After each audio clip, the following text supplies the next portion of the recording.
आज से सिर्फ 5 महीने पहले हुई थी शादी।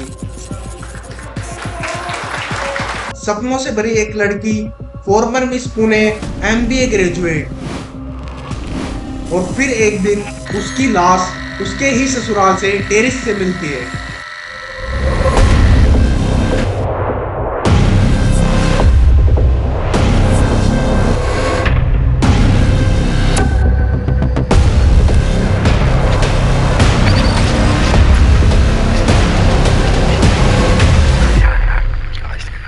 लेकिन कहानी यही खत्म नहीं होती, क्योंकि इस केस में है mysterious CCTV footage, missing husband and pregnancy abortion, और एक ऐसा इंस्टाग्राम मैसेज जिसने सबको हिला के रख दिया है।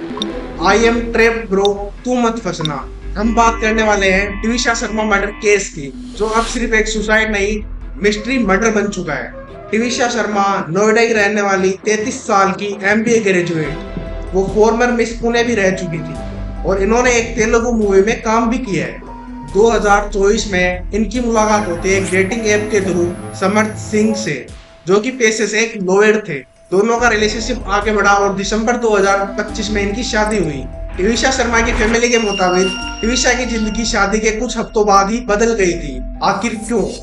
ट्विशा शर्मा अपनी शादी के कुछ ही हफ्तों बाद अपनी फैमिली और फ्रेंड्स को लगातार मैसेज भेज रही थी, जिनमें से एक मैसेज था आई एम ट्रैप्ड ब्रो, तू मत फंसना, और अपनी शादी के समय शादी की जल्दी मत करना। उसने अपनी ही फ्रेंड को आखिर वार्निंग देके ये क्यों कहा कि अपनी शादी के समय जल्दी मत करना? ट्विशा की फैमिली का कहना है कि शादी के कुछ ही दिनों बाद उसका वजन 15 किलो कम हो गया था और उसको मेंटली टॉर्चर किया जा रहा था। और सबसे शॉकिंग एलिगेशन, ट्विशा की फैमिली क्लेम करती है कि ट्विशा को प्रेगनेंसी टर्मिनेट करने के लिए फोर्स किया जा रहा था। यहाँ तक कि ट्विशा की पोस्टमार्टम रिपोर्ट में भी साफ मेंशन है कि मौत से एक हफ्ते पहले अबॉर्शन हुआ।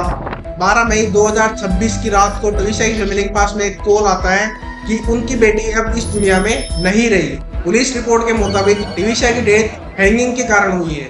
यहाँ तक कि पोस्टमार्टम रिपोर्ट में भी साफ लिखा गया है कि ट्विशा की डेथ एंटेमोर्टम हैंगिंग के कारण हुई है। इसका मतलब हैंगिंग के टाइम पे वो जिंदा थी। लेकिन केस में ट्विस्ट तब आया जब पुलिस को एक मिस्टीरियस सीसीटीवी फुटेज मिली। इस सीसीटीवी फुटेज में साफ देखा जा सकता है कि ट्विशा टेरिस तोड़ जाती दिखती है, और कुछ देर बाद उसका हस्बैंड समर सिंह और 2-3 लोग उसको सीपीआर देते नजर आते हैं, और फिर उसकी बॉडी को नीचे ले जाया जाता है। अब सवाल ये उठता है, अगर सुसाइड था तो बॉडी को इतनी देर तक हैंडल क्यों किया गया?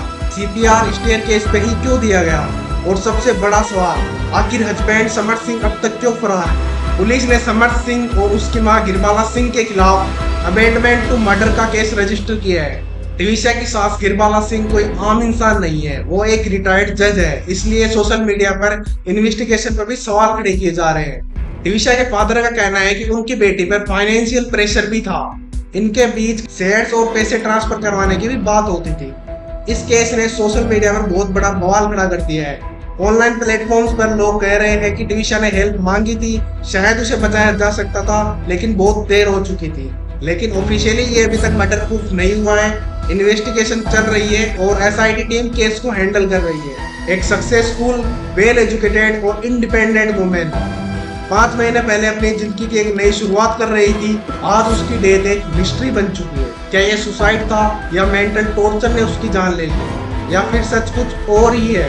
ट्विशा शर्मा केस का सच अब इन्वेस्टिगेशन ही बताएगी। ट्विशा शर्मा केस का सच अब इन्वेस्टिगेशन ही बताएगी, लेकिन उसका एक last message, I am trapped, शायद बहुत कुछ कह गया। आपको क्या लगता है, क्या ये एक मर्डर था या सोची समझी साजिश? कमेंट बॉक्स में जरूर बताइएगा, और ऐसे ही रियल क्राइम केस स्टोरी जानने के लिए हमारे चैनल को सब्सक्राइब कर लो।